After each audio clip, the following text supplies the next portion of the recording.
Welcome to this scientific lecture on non-Newtonian microfluids. Today we're going to explore the fascinating world of fluids that behave in unexpected ways when confined to microscale channels. Let's begin by understanding what makes a fluid non-Newtonian. Most people are familiar with Newtonian fluids like water or air, where viscosity remains constant regardless of applied stress. In Newtonian fluids, the viscosity stays constant no matter how fast you stir or pour them. Water flows the same, whether you pour it slowly or quickly. But non-Newtonian fluids are different. Their viscosity changes depending on the shear rate, which is how fast adjacent layers of fluid slide past each other. Imagine fluid layers sliding past each other like a deck of cards. The velocity gradient between layers creates shear stress. This is the fundamental concept behind understanding non-Newtonian behavior. There are three main categories of non-Newtonian fluids that we'll explore today: shear-thinning, shear-thickening, and viscoelastic fluids. Let's start with shear-thinning fluids, also called pseudoplastic fluids. These are the most common type of non-Newtonian behavior. Shear-thinning means the fluid gets thinner or less viscous when you apply more stress to it. The faster you stir or pour, the easier it flows. The classic everyday example is ketchup. When ketchup sits in the bottle, it's thick and won't pour. But when you shake or squeeze the bottle, applying shear stress, it suddenly flows easily. When you squeeze the bottle, you're applying shear stress. This breaks up the internal structure of the ketchup, causing polymer chains and particles to align with the flow, reducing resistance. Other common shear-thinning fluids include paint, blood, and shampoo. Paint spreads easily when you brush it but stays thick on the wall. Blood flows more easily through capillaries under pressure. At the molecular level, shear thinning occurs because long polymer chains or particles align themselves in the direction of flow. This reduces entanglement and friction between molecules. Now let's look at the opposite behavior: shear-thickening fluids, also called dilatant fluids. These are far less common but equally fascinating. Shear-thickening means the fluid gets thicker and more viscous when you apply stress to it. The faster you try to move it, the more it resists. The classic example is a mixture of cornstarch and water, sometimes called oobleck. If you pour it slowly, it flows like a liquid. But if you hit it fast, or try to grab it quickly, it becomes solid-like. You can literally run across a pool of cornstarch mixture if you move fast enough, because your rapid footsteps create high shear rates that cause it to solidify temporarily under your feet. The mechanism is particle jamming. At low shear rates, particles have time to flow around each other. But at high shear rates, they don't have time to rearrange, so they lock together and resist flow. This property is incredibly useful. Shear-thickening fluids are used in body armor that's flexible during normal movement but hardens on impact, and in advanced shock absorbers that stiffen during sudden impacts. The third category is viscoelastic fluids. These materials exhibit both viscous and elastic properties, combining liquid-like and solid-like behavior. Viscoelastic fluids flow like liquids, but also store energy and spring back like solids. This dual nature creates fascinating and sometimes counterintuitive behaviors. The best everyday example is silly putty or slime. If you pull it slowly, it stretches and flows like a liquid. But if you pull it quickly, it snaps like a solid. If you roll it into a ball and drop it, it bounces back. This time-dependent behavior is called the Deborah number. It compares the relaxation time of the material to the timescale of observation. Fast deformations don't give molecules time to relax, so the material acts solid. Viscoelasticity arises from long polymer chains that are entangled. When deformed slowly, chains can disentangle and slip past each other. When deformed rapidly, they don't have time to untangle and behave like a connected network. Now let's visualize how these three types differ by looking at their flow curves, which plot viscosity against shear rate. This graph shows the three behaviors. The green line represents Newtonian fluids with constant viscosity. The blue curve shows shear thinning, where viscosity decreases with shear rate. The red curve shows shear thickening, where viscosity increases with shear rate. You might be asking, why do we care about these strange fluid behaviors? The answer becomes critical when we scale down to microfluidic devices. Microfluidics deals with fluids flowing through channels that are typically tens to hundreds of micrometers wide, about the width of a human hair or smaller. At this scale, surface forces dominate over volume forces. Viscosity becomes extremely important, and non-Newtonian behaviors can completely change how devices work. Let's explore the first strange phenomenon, elastic turbulence. This occurs in viscoelastic fluids at extremely low Reynolds numbers where normal turbulence shouldn't exist. In Newtonian fluids, turbulence is driven by inertia and occurs at high Reynolds numbers, typically above 2000. It's the chaotic, swirling motion you see in fast-flowing water. But viscoelastic fluids can become turbulent even at Reynolds numbers below 1, where flow should be perfectly smooth and laminar. This is elastic turbulence, driven by elastic stresses rather than inertia. Polymer molecules stretch and relax chaotically, creating fluctuating elastic stresses that drive irregular flow patterns. This can enhance mixing in microfluidic devices, which is normally very difficult at low Reynolds numbers. Elastic turbulence is incredibly useful for microfluidic applications. Mixing is normally very poor in microscale laminar flows, but elastic turbulence provides efficient mixing without requiring high flow rates or complex channel geometries. The second phenomenon is clogging, which is particularly problematic for shear-thickening fluids in microfluidic devices. In microchannels with constrictions or obstacles, shear-thickening fluids containing particles can suddenly jam and completely block flow. This happens because high shear rates at constrictions trigger particle locking. Particles approaching the narrow constriction experience high shear rates. The shear-thickening response causes them to jam together, forming a plug that blocks further flow. This is a major challenge in biological sample processing. Can we prevent this clogging? Yes, there are several strategies. We can use pulsatile flow to temporarily reduce shear rates, design channels with gradual constrictions, or add surface treatments to reduce particle wall friction. The third phenomenon is shock absorber behavior, which occurs in both shear-thickening and viscoelastic fluids and has important applications. Shear-thickening fluids make excellent shock absorbers because they remain flexible during slow movements but instantly stiffen when hit with a sudden impact, dissipating energy. When an object impacts the fluid, the sudden high shear rate causes immediate thickening, which spreads the impact force over a longer time period and reduces peak stress. This is why these fluids are used in protective equipment. Viscoelastic fluids also act as shock absorbers, but through a different mechanism. They store elastic energy during deformation and release it slowly, preventing sudden force transmission. Now let's discuss real-world applications of non-Newtonian microfluids in practical devices. Lab-on-a-chip devices use microchannels to analyze blood samples. Blood is shear-thinning, which helps it flow through tiny channels, but this property must be carefully managed to ensure accurate measurements. Microfluidic drug delivery systems use viscoelastic polymer solutions that can be injected easily, but then form gels in the body. The shear-thinning property allows easy injection through needles, while viscoelasticity provides sustained release. 3D bioprinting uses shear-thinning bioinks that flow through print nozzles but maintain shape after deposition. The ink must thin during extrusion, but quickly recover viscosity to prevent spreading.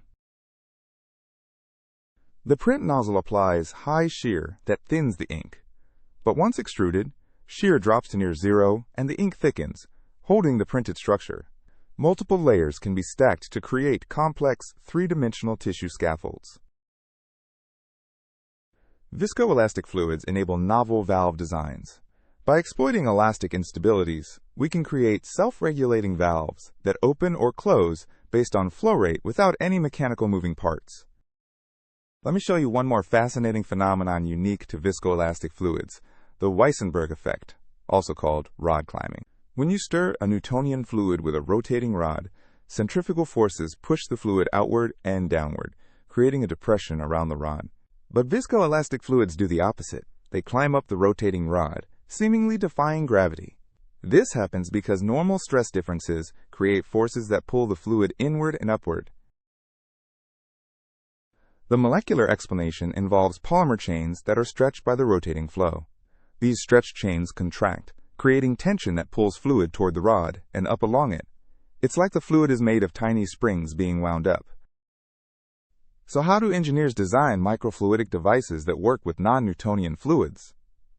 There are several key considerations. First, you must experimentally measure the viscosity curve of your specific fluid across the range of shear rates expected in your device. You can't just assume behavior from similar fluids. Second, calculate the shear rates in your microchannels. For rectangular channels, the wall shear rate can be approximated as 6 times the average velocity divided by the channel height. The shear rate gamma dot approximately equals 6 times the velocity v divided by the height h. This tells you what part of the viscosity curve matters for your design. Third, consider residence time. Viscoelastic fluids need time to relax. If the residence time in a channel section is shorter than the relaxation time, elastic effects will dominate. This brings us to the Deborah number, a dimensionless parameter that characterizes viscoelastic flow. The Deborah number d equals lambda over T observed, where lambda is the relaxation time of the fluid and T observed is the observation time scale. When the Deborah number is much less than 1, the fluid has plenty of time to relax and behaves like a viscous liquid. When the Deborah number is much greater than 1, there's not enough time for relaxation, and the material behaves more like an elastic solid. When the Deborah number is near 1, you get the most complex and interesting viscoelastic phenomena, including elastic instabilities and turbulence. What determines the relaxation time lambda? This depends on the molecular structure of the polymer. Longer polymer chains take more time to disentangle and relax. Relaxation time increases roughly with the cube of molecular weight for entangled polymers. This means higher molecular weight polymers show stronger elastic effects and are more likely to exhibit phenomena like elastic turbulence and microfluidic flows. Working with non-Newtonian fluids in microfluidics presents several significant challenges that researchers must overcome. Flow instabilities can arise unexpectedly. Elastic instabilities can occur at arbitrarily low Reynolds numbers, causing flow patterns to become chaotic and unpredictable. Non-Newtonian flows are computationally expensive to simulate. The constitutive equations relating stress to deformation are complex and nonlinear, requiring specialized numerical methods. Many non-Newtonian fluids, especially polymer solutions, can degrade during flow. High shear rates can break polymer chains, permanently changing the fluid properties during an experiment. Viscosity of non-Newtonian fluids is often highly temperature dependent. Even small temperature variations from viscous heating or environmental changes can significantly alter flow behavior. In microfluidics, interfacial effects between different fluids become extremely important. Let's consider what happens at the interface between two non-Newtonian fluids. When two non-Newtonian fluids flow side by side, viscosity mismatches can create interfacial instabilities. If one stream is shear-thinning and the other Newtonian, their viscosities change differently along the channel. This can cause the interface to become wavy, or even lead to droplet formation. Such effects are exploited in microfluidic droplet generators to create emulsions with controlled droplet sizes. Droplet microfluidics combines the challenges of non-Newtonian behavior with interfacial physics, creating particularly rich phenomena. Using a shear-thinning fluid as the continuous phase helps with droplet breakup. The high shear at the nozzle thins the continuous phase, making it easier to pinch off droplets. But if the droplet phase is viscoelastic, droplets resist breakup because elastic stresses create additional resistance to deformation. This can be used to control droplet size distribution. How do researchers actually measure and characterize non-Newtonian behavior in microchannels? Several specialized techniques have been developed. Micro-PIV uses fluorescent tracer particles and high-speed microscopy to measure velocity fields inside microchannels with micrometer resolution. This reveals flow patterns and can detect elastic instabilities. By measuring pressure drop along a channel and knowing the flow rate, we can infer the apparent viscosity.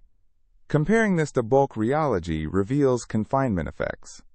Microfluidic devices with abrupt contractions create extensional flows. Measuring the pressure drop across these features probes extensional viscosity, which is different from shear viscosity for non-Newtonian fluids. Let's examine a particularly important biomedical application: blood flow in microcirculation. Blood is strongly shear-thinning. At low shear rates, red blood cells aggregate into rouleaux, which are stacks that increase viscosity. At high shear rates, these structures break apart and cells align, reducing viscosity. Human capillaries are only 5 to 10 micrometers in diameter, comparable to or smaller than red blood cell size. Understanding blood rheology at this scale is essential for designing artificial organs and drug delivery systems. Red blood cells must deform significantly to squeeze through capillaries. The shear-thinning property helps, but cells also exhibit viscoelastic behavior, storing and releasing energy as they deform and recover. In small vessels, blood exhibits a fascinating phenomenon called the Fourier-Lindquist effect. As vessel diameter decreases below about 300 micrometers, the apparent viscosity of blood decreases. This seems counterintuitive, but it's due to cell migration. Red blood cells migrate away from walls toward the vessel center. This creates a cell-free layer of low-viscosity plasma near the walls, which lubricates the flow and reduces overall resistance. Beyond medicine, non-Newtonian microfluids have important industrial applications, including enhanced oil recovery. In enhanced oil recovery, polymer solutions are injected into oil reservoirs. These solutions are shear-thinning, which provides high viscosity in porous rock to push oil efficiently, but low viscosity in well bores for easy injection. Viscoelastic polymer solutions show elastic effects that help mobilize trapped oil droplets from pore corners. The elastic stresses can pull oil out of dead-end pores that would be bypassed by Newtonian fluids. The field of non-Newtonian microfluidics is rapidly evolving. Let me highlight some exciting research frontiers. Researchers are using machine learning to predict how molecular structure affects rheology and to design custom fluids with desired flow properties for specific applications. Suspensions of swimming microorganisms create new types of non-Newtonian behavior. Bacterial suspensions can exhibit reduced viscosity due to bacterial swimming, creating bioactive fluids. Researchers are developing fluids whose rheology can be controlled on demand using external stimuli like light, magnetic fields, or electric fields. Imagine a fluid that switches from shear thinning to shear thickening on command. As devices shrink to nanoscale dimensions approaching molecular sizes, entirely new physics emerges. Polymer chains can become strongly confined, leading to behaviors not seen in larger channels. Let me summarize the key concepts we've covered in this lecture. Non-Newtonian fluids have viscosity that changes with shear rate, unlike Newtonian fluids where viscosity is constant.